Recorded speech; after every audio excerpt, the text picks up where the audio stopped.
احرام کا غسل. حضرت زید بن ثابت سے روایت ہے کہ حج کا احرام باندھتے وقت رسول اللہ صلی اللہ علیہ وسلم نے غسل فرمایا. مکہ میں داخل ہونے کا غسل. اب یہ غسل دو الگ الگ ہیں.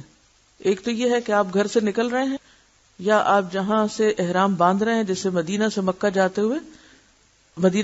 جاتے وقت راستے میں میقات آتی ہے ابیار علی کے مقام پر، وہاں باقاعدہ غسل خانے بنے ہوئے ہیں اور لوگ وہاں غسل کر لیتے ہیں.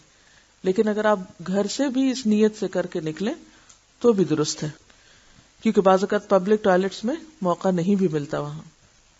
یا یہاں سے جب ہم جاتے ہیں پاکستان سے تو احرام کہاں باندھتے ہیں؟ جہاز میں. تو جہاز میں آپ غسل کہاں فرمائیں گے؟ تو بہتر ہے آپ گھر سے ہی غسل کر لیں اس نیت سے کہ آپ یہ احرام کا غسل کر رہے ہیں. اور پھر دوبارہ مکہ داخل ہوتے وقت، اب تو یہ چونکہ فاصلے بہت مختصر ہو گئے ہیں، لیکن اس کے باوجود جدہ ایئرپورٹ پر بھی ایسے غسل خانے موجود ہیں جہاں انسان مکہ کی طرف جانے سے پہلے شاور لے سکتا ہے. حضرت ابن عمر رضی اللہ عنہ فرماتے ہیں کہ رسول اللہ صلی اللہ علیہ وسلم مکہ میں داخل ہوتے وقت غسل کرتے تھے. اب یہ سارے غسل جو ہیں یہ مستحب ہیں، پسندیدہ عمل ہے. احرام پہنتے وقت اور مکہ میں داخل ہوتے وقت غسل ایسے ہی ہے جیسے نماز سے پہلے کوئی وضو کر کے نماز کی تیاری کر رہا ہو. وضو تو خیر فرائض میں سے ہے، لیکن یہ بھی چونکہ اللہ کے گھر جا رہا ہوتا ہے انسان، تو صاف ستھرا ہو کے جائے، تیار ہو کر جائے، باقاعدہ اس کے اندر ایک فیلنگ ہو کہ وہ اللہ کے گھر داخل ہو رہا ہے، ایک اللہ سے ملاقات کا ذریعہ ہے.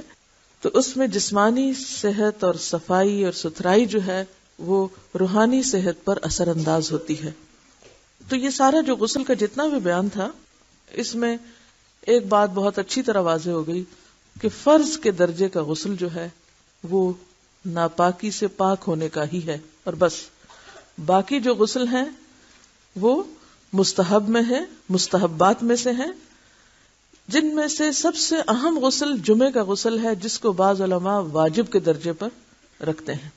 باقی تمام کی تمام کیا ہیں کہ ایسا کرنا افضل ہے، پسندیدہ ہے، بہترین ہے، اور اگر کوئی نہ کسی وجہ سے کر سکے تو اس کے اوپر کوئی ملامت نہیں، اس کی عبادت میں خلل نہیں آئے گا اس وجہ سے. جیسے وضو کے بغیر نماز میں خلل آتا ہے، اس طرح غسل کے بغیر ان عبادتوں میں خلل نہیں ہوگا.